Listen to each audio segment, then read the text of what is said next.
Good evening, ladies and gentlemen. Tonight, you're going to see a look back at the Center for Space Commerce and Finance, where we've been, where we're going, and some very proactive plans that we have for 2024 and beyond. There'll be a discussion of our new initiative, in particular, what we call space micro grants, which are already starting to catch on big time. And we're bringing, new people into our orbit before they even hit the garage. This is really exciting. And a recent data analysis study indicated that the commercial space economy's growth is completely uncorrelated with other asset class investment sectors over a 17-year period. What does that mean for the future of our industry? And how long will the good times last? We'll be speaking with the author of that study. From the news desk at the Center for Space Commerce and Finance, my name is Thomas Andrew Olson, and this is The Unknown Quantity. I'd like to bring in Michael. And joining me is Michael Lane, a cohort of mine at the center, and he's also helping run the video portion of this podcast. Welcome, Michael, and thanks for setting this up. How are you? I am doing great. It's been a very eventful year this year, and we've been having a lot of fun and going a lot of places. And we spent, yeah, go ahead. No, I was going to say you've got a lot going on here with the center, so. Maybe where we start is explain what the center is, a little bit about its history, what you've been doing, what the team has been doing, because there's going to be a lot. This is our first episode, our first episode. Making mistakes already. We're gonna be doing this twice a month, so pretty excited about that. And there's a lot to talk about. The space industry is changing by the minute. It's unrecognizable from when you and I met in 2003 in Colorado. It's pretty different from that Friday night midnight call where I think I'm going to talk to a voicemail and you pick up, right? It's pretty different for over the last 20 years. So let's talk a little bit about that. But let's jump into who is the Center for Space Commerce and Finance. What have they been doing, and where are they going? Okay, the Center for Space Commerce and Finance is actually an offshoot of earlier work we had done at the Space Frontier Foundation for many years. We got tapped to do what became our group. Got tapped to do something. It was still a project for the foundation. It was called the New Space Business Plan Competition, and they were running that thing at a very low level for many years. They started around 2005 or so. Well, in 2011, we hit an unparalleled jackpot that we were never expecting, and which we got a fairly decent grant from NASA Ames. And that was when Pete Worden was running it, and he wanted to take some chances. He was running what they called the portal back then for space commercial activity. And this is a way to get some stage time. And since we were actually running our conference at Ames at the time, it just seemed like a perfect fit. And so we got that first year, we got from them a $25,000 grand prize for a competition, when before it had been $1,000 to $2,500. And then and we also got about half again that number in just general program support. So we got to pay for a lot of people's airfare and hotel just to get them out there to do things, including some of the finalists themselves. And we had to set up a whole system from scratch to first get finalists in the door, weed them out. We had a lot of applications. When you have a prize like that, many are called, few can be chosen. Mm-hmm. And so we had to develop methodologies to do that, many of which we still use to this day. Go ahead. Dig a little into that business plan competition, because that's really kind of what we're known for, right? Absolutely. That's been our stock and trade since actually 2009. We started running a BPC out of the foundation. We got the NASA grant we took 2010 off. We got the NASA grant in 2011, 2012, and 2013. And for the second 2 years, there was actually a $100,000 grand prize. Yeah, We never had so good since then, but well, it was just a golden, glorious era for us. We got a lot done, and all totaled, all the years we've been doing business plan competitions or other types of pitch events, like lightning pitch, we called it one year. We've probably introduced maybe 70, maybe more startup space companies to the world. Say that again. Let that sink in for a second. How many? About 70. About 70 space startups. Over 15 years. Yep. This has been 15 years, Michael. Yeah. We've been doing this, and we're still doing it. And when we started doing it, we were the only game in town. And today, I like to think we're still first and best in what we do, because because there are other pitch events around now for space and related things, and they're even in other parts of the world now. But still, to this day, no one does what we do, which I call service after the sale, which is if you get to be a finalist, you also get to attend a day to a day and a half boot camp. And basically where we, tear the finalists apart and we put them back together again. And at the end of it, their presentation pitch is so vastly improved over what it was when they first walked in the door. It's not even believable. And we're going to have a guy on here in a few minutes who's going to actually can confirm that and talk about his experience last year for Sharks in Space. I hope he comes. Emmett Spurlock's his name. He should be here any minute. But we've been doing this for about 15 years. We also took over something we call these Space Investment Summits. And that was a series of programs that actually started back in 2017 and 2007 as it was an independent thing. And then it became part of National Space Society's International Space Development Conference. We do one a year at ISDC and another independent one someplace, usually in Silicon Valley. And that was getting everybody together. That was an offshoot of what did they call it? I can't remember now. It'll come to me. There was an old Space Business Roundtable. That's what it was. Yeah. And that was an NSS thing, but they also had some of the big players, and they talked about, big stuff for a long time. We were getting everybody here. We were getting Wall Street guys in the room. We were getting all sorts of different kinds of folks, and a lot of Silicon Valley VC type guys. Well, we were also getting what are now kind of household names. That was the beginning of what's now Virgin Galactic, and the Virgin Group was getting in there. A lot of the folks from Sierra Space were in there. Those days were really. I was describing it to somebody over the weekend. I was at the Mars Society conference this last weekend, and I remember going to the La Quinta Hotel in LA, and there's maybe 80 people there, and it's $80 a night, like 20 some years ago. And we're all just kind of building this future in our imaginations, and then having drinks, making deals, and actually figuring out how to get hardware constructed. So those were pretty heady days for the whole industry.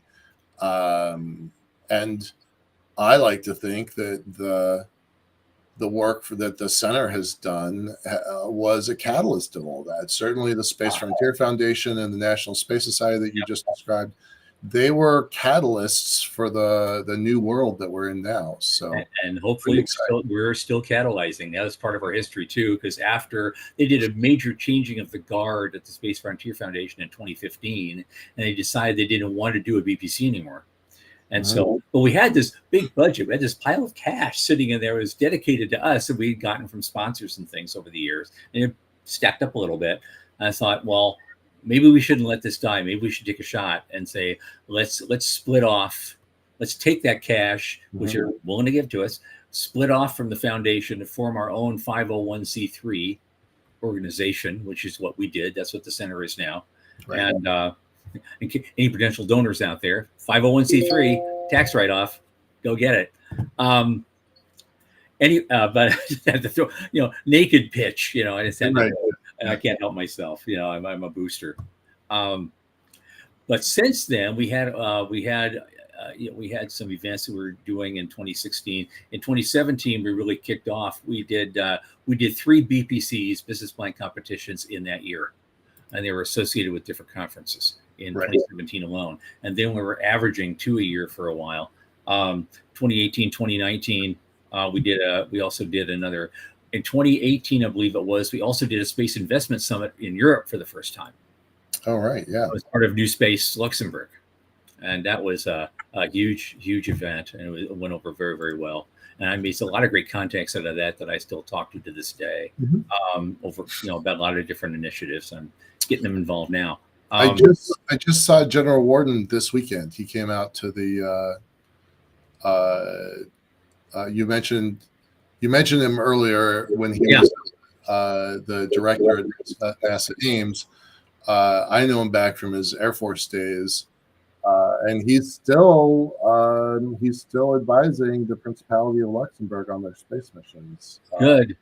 I'm glad he's still involved in doing things, since he had a very intense career path there at Ames for a while, and then, of course, he had to go somewhere else. And after he did that, well, the grants kind of went with him. But we're going to get that back in a lot of new and different ways that we're going to discuss a few pieces of over time here. I've got all sorts of. Oh, look at that! Oh, okay. I just keep looking at the comments on the left. There are links for everybody to click onto, and when you get a chance, you should open it up in a new tab and take a look. So where are we now? Right now, we have to talk about this. We went through a little period in the wilderness, like everybody did during COVID. 2020, 2021 period, not much is happening. There were no conferences going on. Everything was shut down, and we were in a business that relied on conferences and conference attendance. Mm-hmm. And actually, Michael, I want to hand a kudo to you, because it was you who saved our butt. Thanks. During that period, you brought in some guy I'd never seen before, who had a lot of wild ideas, and he was running something called Foundation for the Future, and they'd agreed to hire us to do not 1 but 3 virtual New Space Business Plans competitions. It was that's us pivoting again. Yeah, that was us pivoting again, right? We had to kind of, like everybody else, we had to adjust to the circumstances. Tim Christman was running the Foundation for the Future, and he was hosting through video. He was hosting a 2-day conference every month for a year, and wanted content, and his focus was on the commercialization of space. He wanted to go a different direction and really focus on getting some congressional support and introduction and passage of a couple bills.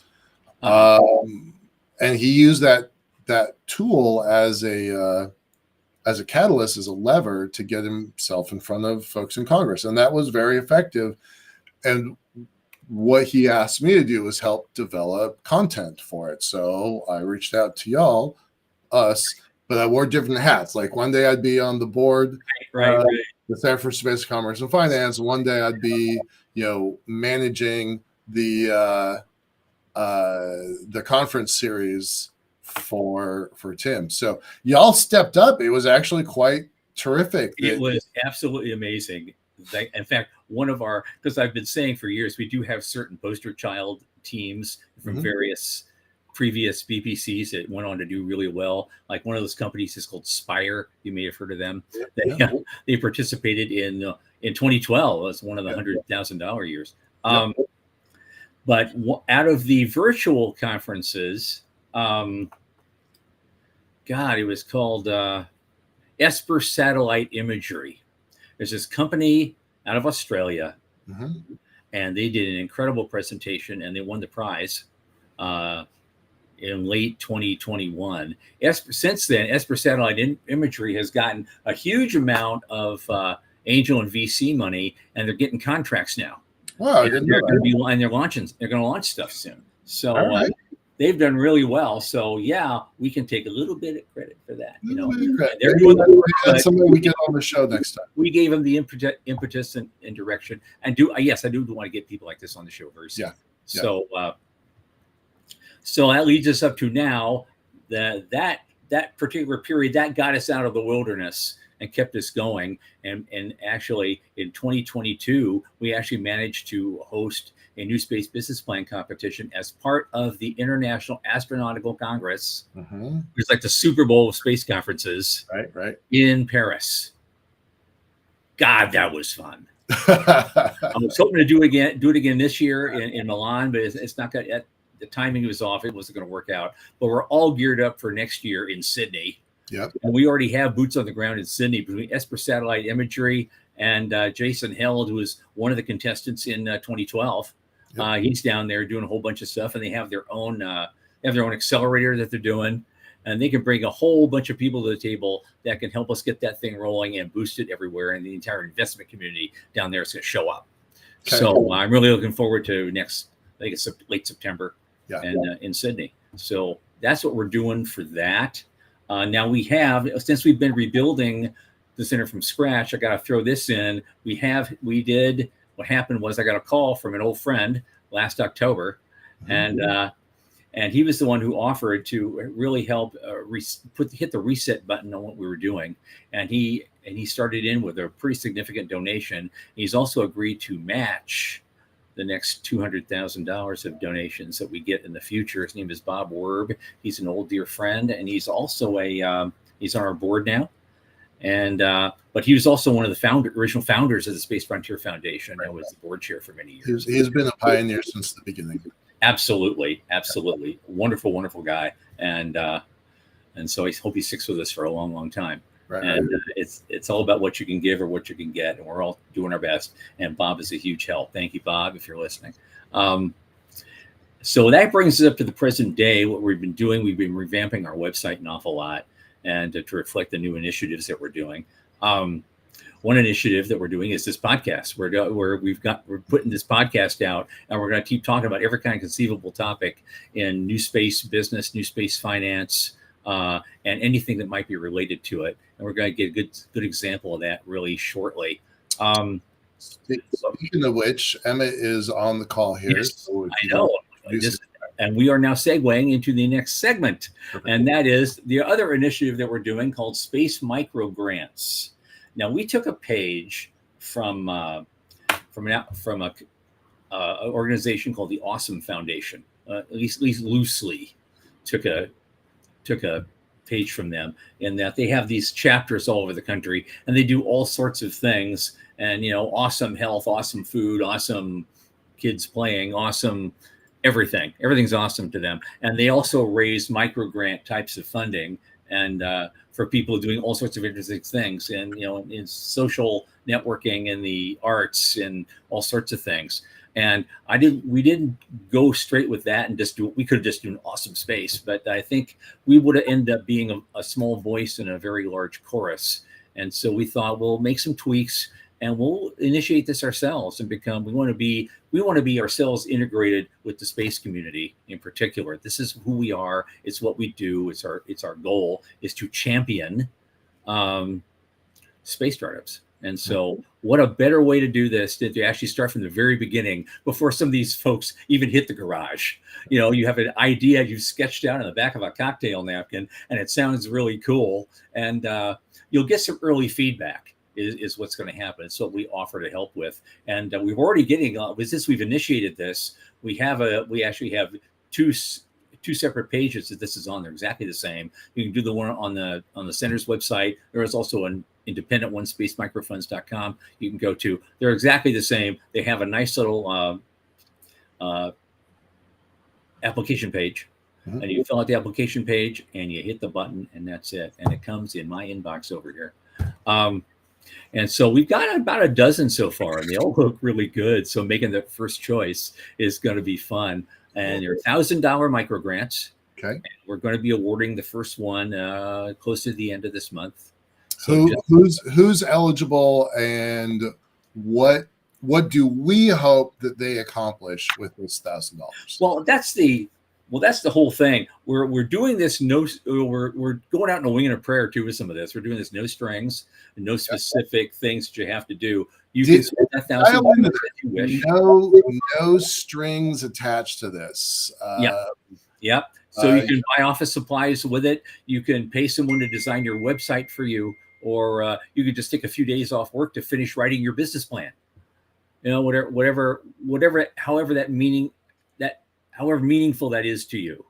And when I was getting started, okay, granted it was 25 years ago when I started first getting into space. That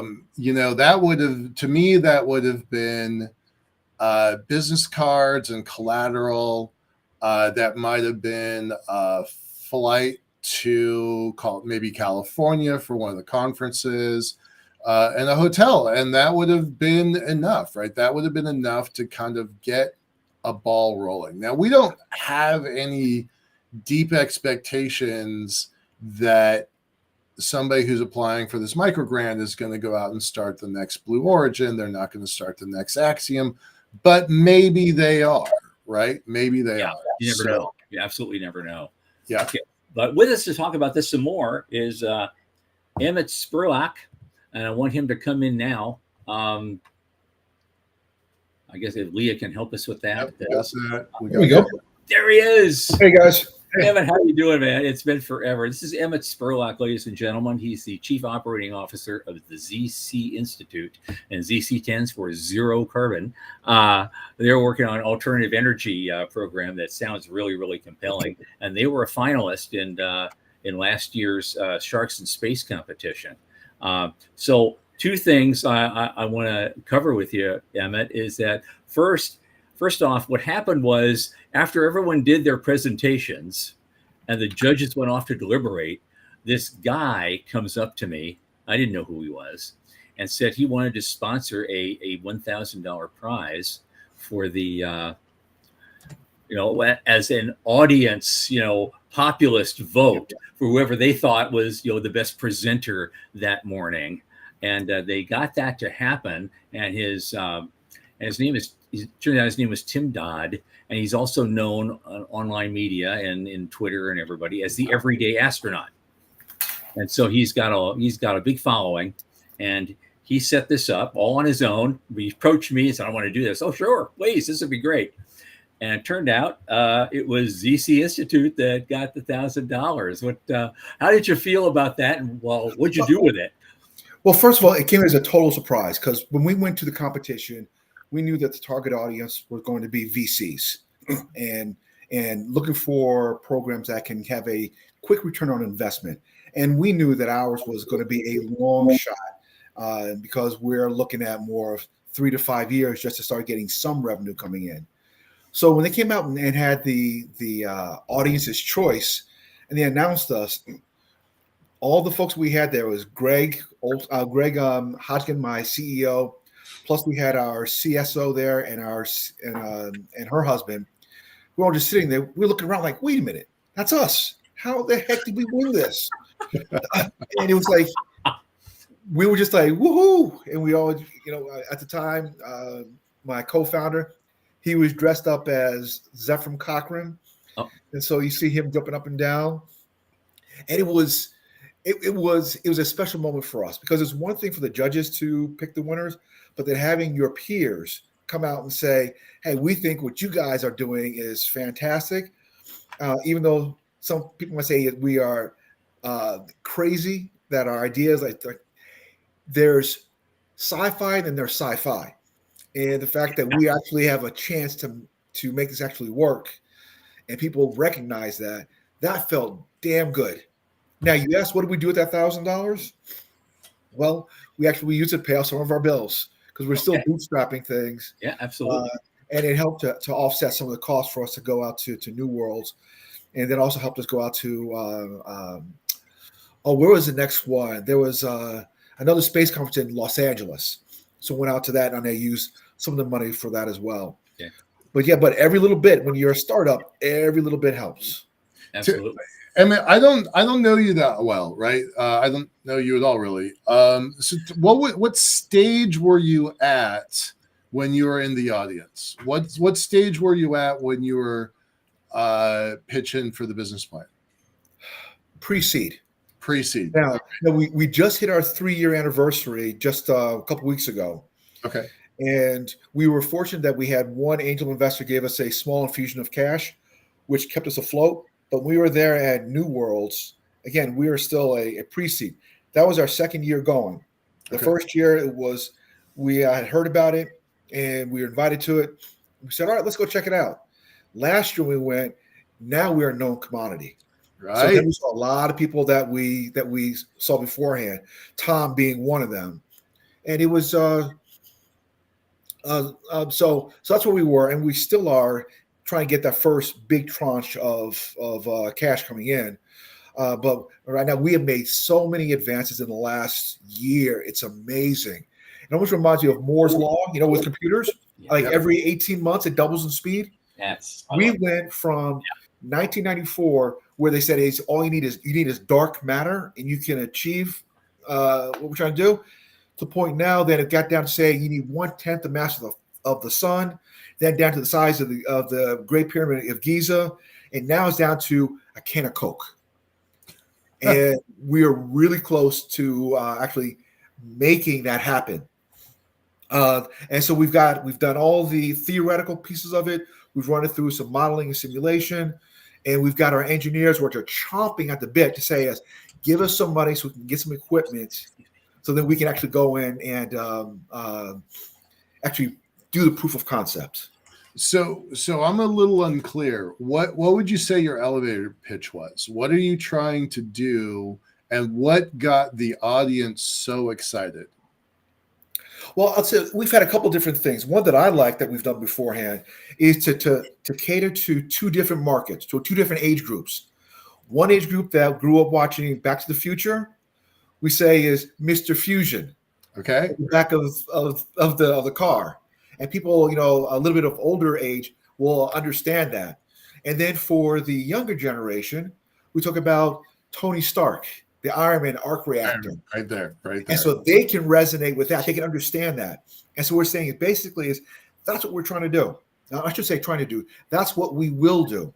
We will be able to get it down to where it's going to be compact enough where it can be used on, whether it be on a ship, whether it be used in a power plant, and whatnot. But it's the way we're talking about doing it, though, is different than what everybody else is doing for fusion.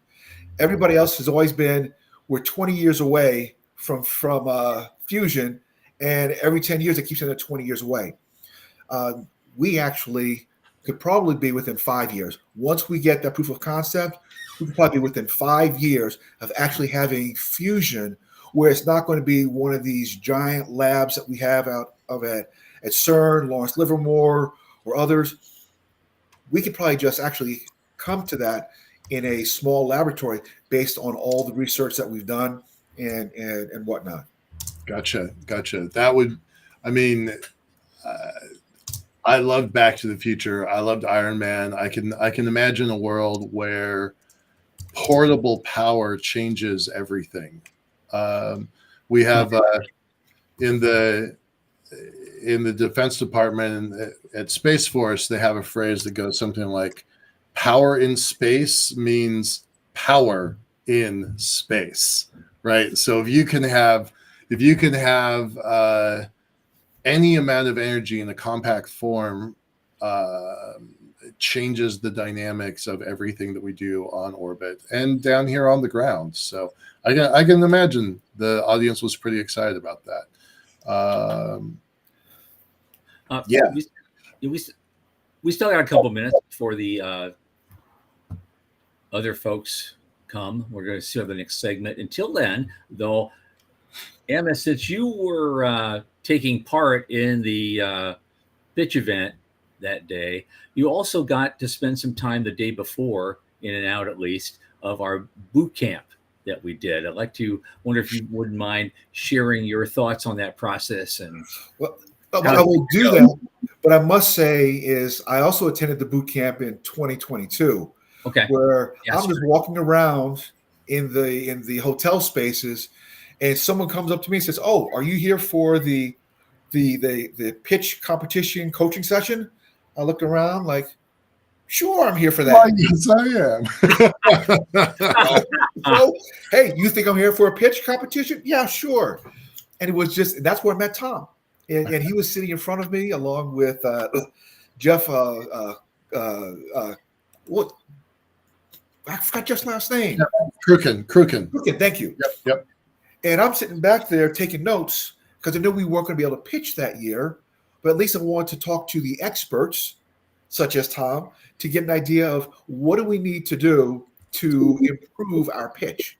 Gotcha. And whether it be visuals, whether it be eye contact that you're making with the audience, whether it be the tone of your voice, whether it be not too much on the slide and really talking to the slide versus having the slide talk for itself, those are things that I was trying to take from that. And so in 2023, I purposefully went to sit in on the pitch sessions, and again is listening to some of the judges who are trying to help out. It just gave an idea of how you can refine your pitch, understanding who your target audience is, understanding how much time you have, and that you really need to own your material. And how do you own it? How do you embrace it? And how do you get your point across? Because your passion, it can be contribute so much to what you're trying to do. If you're very monotone, it falls over like a piece of flat toast, flat bread. Yeah. But if you are passionate about it, it comes out. It does. And people then get intrigued by it, or they get sucked into your presentation. Right. And watching groups who hadn't pitched before and seeing them their first time, and then seeing how they go back and refine their pitch and go back to Tom and the other coaches and see how they have refined it, and then to get more coaching on that, and then seeing their final pitch in front of an audience, it's a huge transformative process. And I think everyone that goes through the coaching, they become a better pitch man than they would have been otherwise.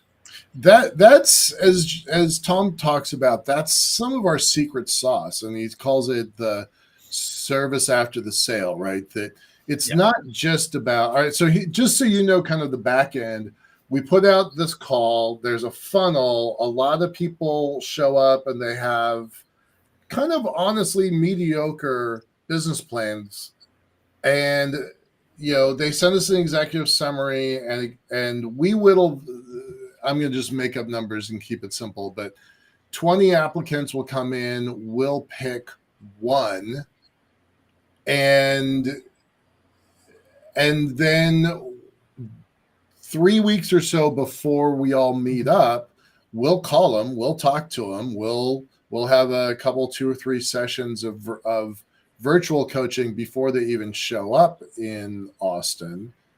And then we kind of pass it off to the next stage where we have the boot camp.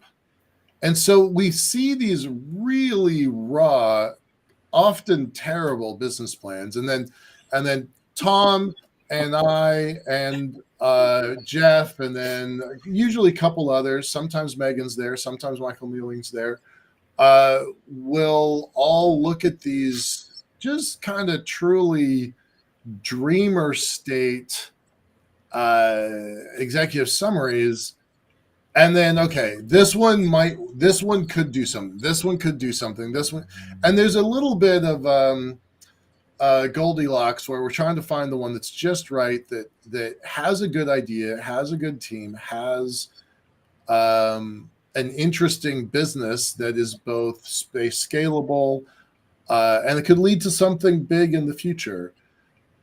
And then we bring them all together. So it's a multi-week, multi-month process before you even get to the stage. So I think it's really exciting. I've loved kind of doing the work with the Center for Space Commerce and Finance.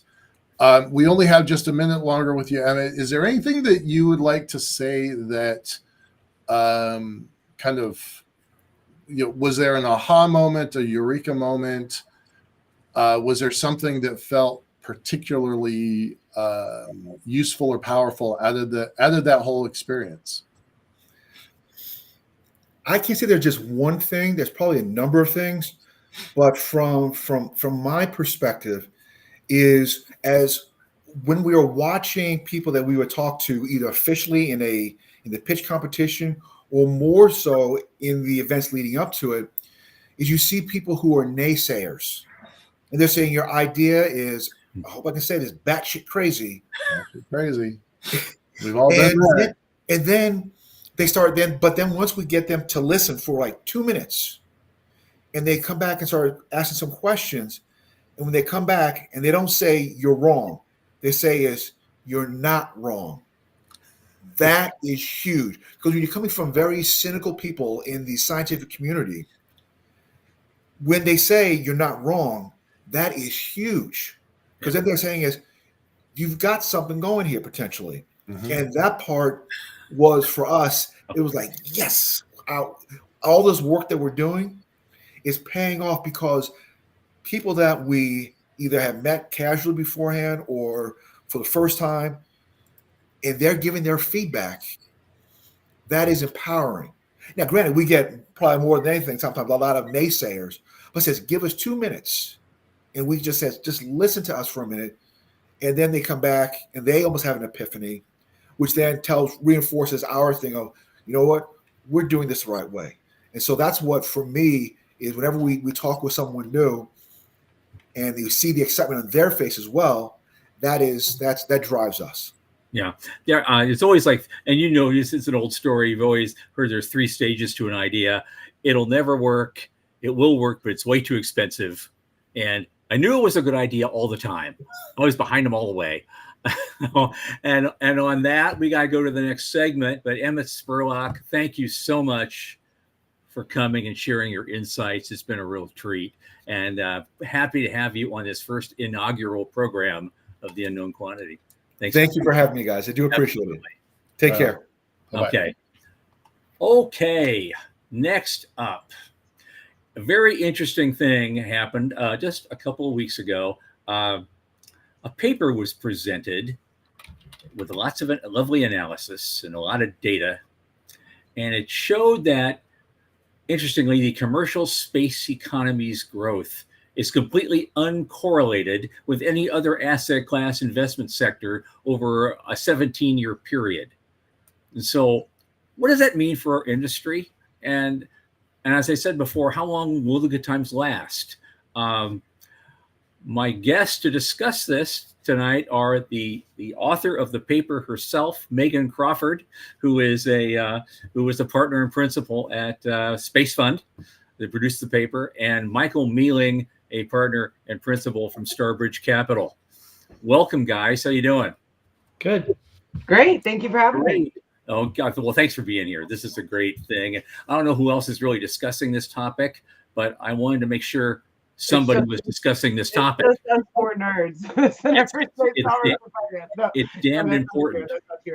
But no, it's gotten very good reception so far. Good. So we're very pleased with that. Good. I did read the thing. I have gone through it a couple of times and tried to, I wanted to find a good question. I don't know if I have any, but you know how I roll. But well, first off, because you talk about specifically, you're pointing to the commercial space industry, and now that could mean a lot of things. And when I looked as far as percentages of total, there's also that's different from the global space economy. But it turns out the commercial space economy it's a big chunk of the global sector. Maybe it's better than to ask you what is the commercial space economy. Maybe it's better to ask you what it is not. Let's start with that. That's actually the right question, because they are concentric circles, right? The commercial space economy fits inside the global space economy. The global space economy includes civil space, defense space, whereas the commercial space economy tries to kind of pull that out, which is really, really hard to do, because as we all know, the government dollars fall through the industry. A government dollar that goes to Boeing that then goes to a contractor is still technically a government dollar, even though it's not being counted as a government dollar anymore, right? So it's really hard to do.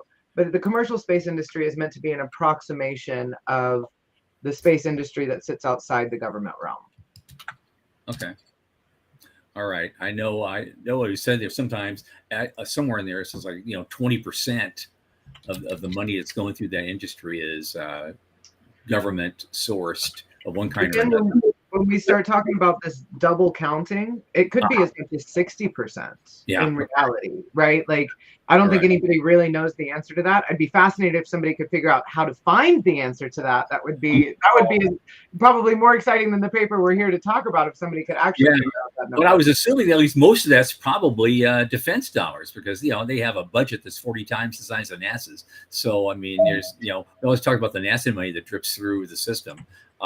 Especially back in the glory days of COTS and all that.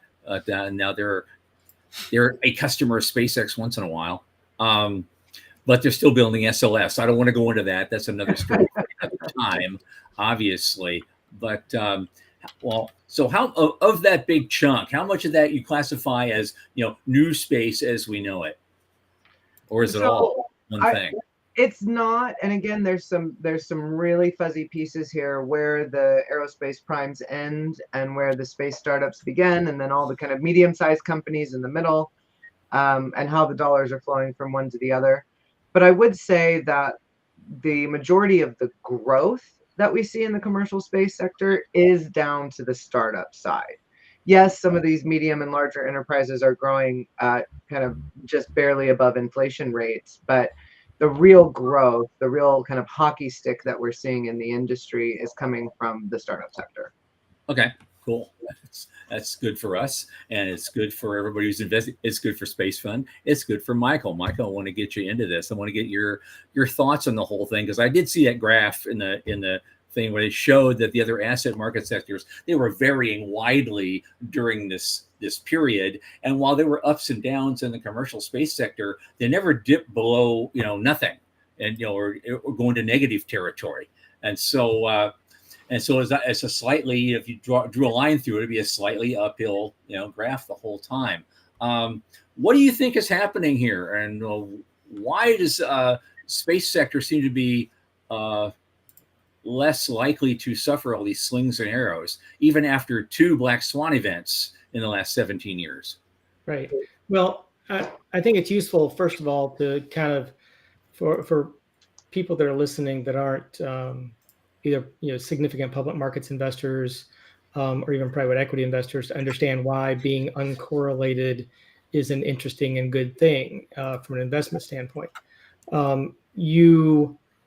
If you're investing in a group of stocks and they are all tied to, for example, the consumer economy, they will all move with each other. And so you're not really getting what we call alpha, which is that deviation from the norm that usually gets you growth if you're a halfway reasonable investor. If all of your investments are correlated, you might as well just buy an index fund.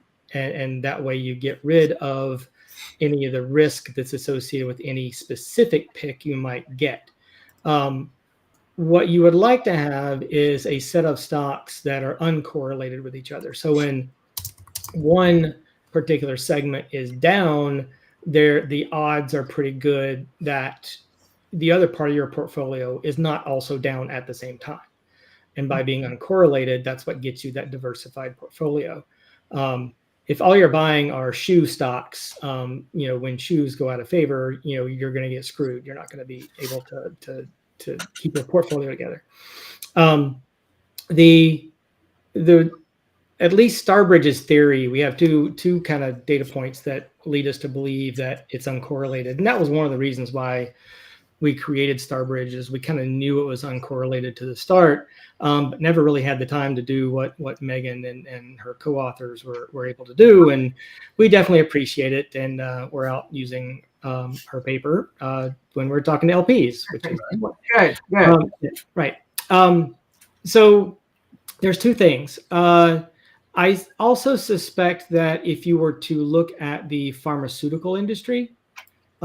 it's also mostly uncorrelated with what we kind of call consumer stocks. You get sick and need a medication not based on what interest rates are or what whether it's Christmas or not. So it's uncorrelated with a lot of other things. And so that comes from two things. A, it's a need. It's a need that you can't plan for. But B, its product development cycles are longer than most. So they stretch over the cycles that happen in the consumer markets. And the space sector, we think that's one aspect of it. It's a very hardware intensive, but it's not just hardware. There's a lot of development that has to be done. So you got a development and a build cycle. That means that your normal go-to-market time stretches over what are normal cyclic kind of consumer tied markets. The other is the role of the federal government. And we're seeing that right now with the downturn we had in late 22 and all of 23 and a little bit of 24 related to interest rates heading back up. The luck that we had that Congress decided when it was having its budget negotiations to exempt the DoD from any of those budget cuts. That allowed the DoD to keep writing checks when no one else was. And so when you have a purely commercial market where the government doesn't have anything to do with, like bubble gum, you'll go with that market, and there's no one else that's buying and acting as a consumer of that product or service that is also acyclic. Another way of saying uncorrelated. And those two things together sort of mean that you've got two things in your favor of the space sector kind of running above these cycles that happen much more quickly down below it in the rest of the economy. So we think it's those kind of two things. I did have a question for Megan real quick. Sure. I don't have the paper in front of me, but did you guys use any of the Bureau of Economic Analysis data in that paper? We looked at it. It was less, it was not exactly the type of data that we needed to fit in with the other market data that we were getting, because they were kind of different ways of measuring it. So this was the data set that we felt was the most congruent with the data sets that were publicly available for the other asset classes. So we did play with a bunch of different data sets, and I am familiar with that one. Yeah, I do think the BEA is probably the most pessimistic because it does a really, really good job of not double counting. Yes. Yeah, exactly. And that is one of the reasons, I think that we all have hypothesized that the industry does have so much stability is because of the government dollars. So that, and during COVID, most of these companies got the right designations to stay open. There's kind of, it does help. It doesn't hurt to have that kind of stable government dollar and government investment into the industry. And so it is going to be interesting to see how correlated it is to interest rates, because as our interest rates went up, the amount of private dollars that are willing to take, that were able to take a risk on the space sector really did dry up. Well, as pretty much all of venture capital did through most of 23. There were a lot of companies that would not exist if interest rates hadn't been at zero for 2019, 20, 21, 22. And so now that we're in a normal interest rate environment, the effect that's going to have on the types of startups that are able to make their way through the gauntlet is going to be quite interesting, I think. So you just gave yourself your next paper assignment there, Michael. As soon as I was sitting here looking at yours. That is correlation to interest rates, okay? Right, but you could say that it's really correlated to anything that is hardware intensive. Right. I do think being one of the people that prior to my space career was highly involved in the internet sector, the SaaS model of software as a service spoiled investors to think that you could throw some pizza and sodas in a room and come out with $1 billion startup in 3 weeks. And I'm no, I'm sorry. The rest of the economy works at an entirely different scale and speed. And space is just like the rest of them in that sense. Atoms are different than bits. Yes. And Silicon Valley got really, really good at investing in bits, and they forgot that there's a physical world that they have to live and operate in, and that those tech companies. But I think a lot of the things that, and this is where I think the space sector needs to learn from, is what Silicon Valley got right was essentially solve the whole problem. Don't nibble around the edges. Small companies in Silicon Valley never make it. You either go big or go home. You solve the whole problem. In space, if your itch is to be a rocket engine company, that's a very, very hard row to hoe, and you're probably not going to get investment dollars. Just because, as I was telling AIAA last week at Ascend, this era of small family-owned aerospace machine shops around the country feeding into this giant aerospace supply chain with, 2,000 to 3,000 vendors for parts was an artificially created animal of federal districts for federal dollars going into every single small house district. And that's not natural.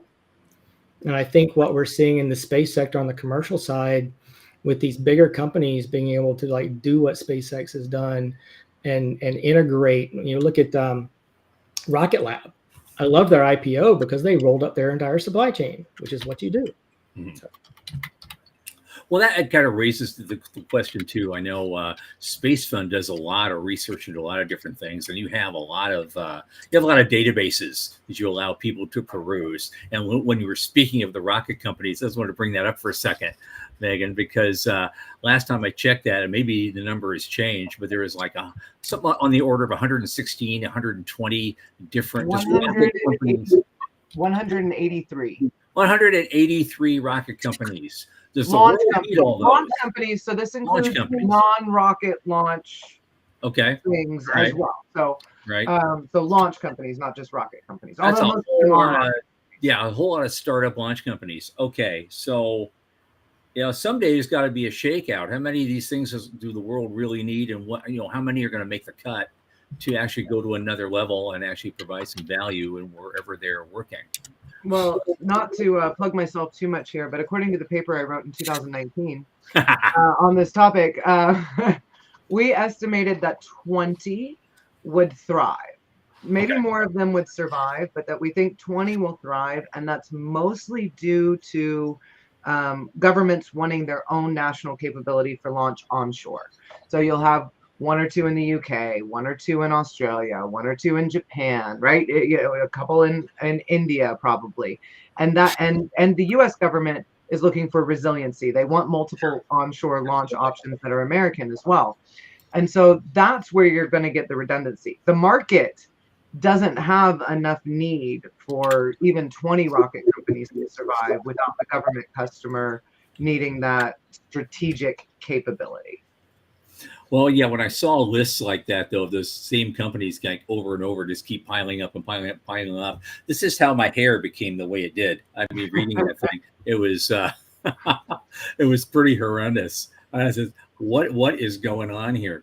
I want to circle that back just a little bit because your paper's showing this again, this big difference between the other asset class type of products. And so now that's a measure of money coming in. Yeah.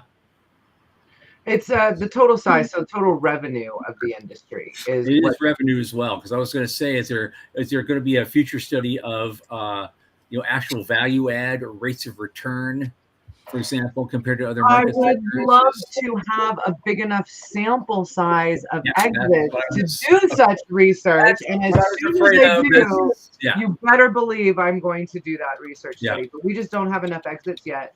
And certainly not any good ones. Like so many of the SPACs were just not good representations of the industry. We really need quite a bit more data before we can say any of that with any real capability. Can I get Michael to tell the quote? I don't even know if you remember that you said it, but you said something along the lines that pros passed on all of those and only amateurs bought the SPAC into the SPACs. I think that's Megan just brought up kind of an important point that I want other people to hear. Sure. So we all started, Megan and everybody else, we were seeing these SPACs coming up everywhere. And when we looked at the company, now there are some exceptions. Rocket Lab actually had a plan. They knew exactly what they were going to do with doing an IPO. And a SPAC is just a shortcut way to do an IPO.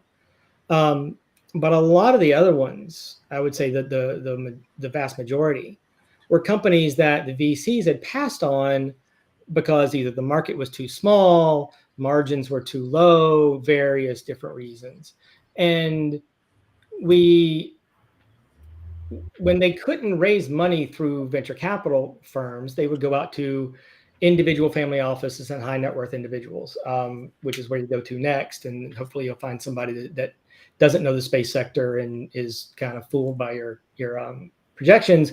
When that didn't work, they were casting around, and that's when Chamath Palihapitiya and a few other people started seeing that these people would sign any term sheet you put in front of them. And that's how you ended up with several of these companies going through SPACs that really should not have been public. I used to be a huge advocate, and Tom knows this. It goes back a long way when we were talking about how can we help non-accredited investors to be able to invest in space companies a long time ago. We were all talking about that. Yeah. And after watching, how people reacted to these SPACs and everything, I really do think that public markets investors make really terrible early stage tech investors. So. Yeah. Well, and it's beyond that. It's space industry companies. They measure their timelines on multiple years, and Wall Street measures its timeline on quarters. Right. And you're not going to see returns quarter over quarter in a space startup company. You're just not. The two mindsets are incompatible. Mm-hmm. Mm-hmm. Okay, we're going to have to cut it off here soon, but I have like the last couple of questions I want to throw out there. Megan, in your paper, you said that we may have still for this industry, a 10 to 15 year window of opportunity. I'd like you to talk about that just for 30 seconds. Yeah, Michael actually mentioned this earlier. The closer that an industry is tied to consumers, the more it moves with the market. And right now, the space industry is largely insulated, but with the proliferation of things like Starlink, that's going to be all consumer customers. As you're getting more and more of these kind of direct cell phone from satellite, all of these different kind of consumer products, even live video from space, rides to the edge of space in balloons, is becoming more and more consumer oriented. So eventually the two are going to start moving in a better correlation with each other. The timing and amount of that change is anybody's guess, but my gut is telling me we've probably got another 10 or 15 years of this lack of correlation in order to really make some robust returns from it. Okay. And final, what is that weird connection with Bitcoin that you mentioned? What is that about? Oh man, so Bitcoin's so volatile that when you put the space industry graph, which as you've seen, it kind of does it up and down. When you put that next to the Bitcoin graph, the Bitcoin numbers go so far and so down. The change, the amount of change is so significant that the space industry looks completely flat in comparison. And so I just found that absolutely hilarious. So I did include that chart in the paper. I called it out because it was just a really fun looking chart, So, it makes you want to buy the VIX version of Bitcoin, just to track the volatility. Yeah. Okay. Megan Crawford, Michael Mealy, thank you so much for joining us. This has been a great topic. I hope we get back together again sometime soon and revisit that and other great topics along these same lines. Thanks for coming. Sounds Thanks, great. Tom. Thanks, Mike. Good to see you again, Megan. Bye, all. And there we have it. Actually, it's a wrap for our first show. How do you feel about that? I'm feeling good. I love our guests. I've I met you the same day that I met Michael Mealing, and we've been talking about the money of space ever since. 2003. I actually kind of went backwards and looked it up. It's 2003. So talking about the money of space is a thing that we've all been doing. So, and Megan's been doing this for 15 years. So, and then just to see it actually working in Emmett and his excitement and his enthusiasm. Yeah, great show. Nice job. Absolutely. It was a lot of fun. So, folks, we will be back 2 weeks from tonight, August 27th, and we'll have some other great topics to cover, and maybe we'll be a little more slick next time. We'll find out. We were getting the bugs out, but thank you for being with us, folks. It's been a fun time to do. I'm looking forward to doing a whole bunch of these, over the next year or so, and we'll see where we go. But for now, my name is Thomas Andrew Olson, and from the news desk at the Center for Space Commerce and Finance, keep watching the skies.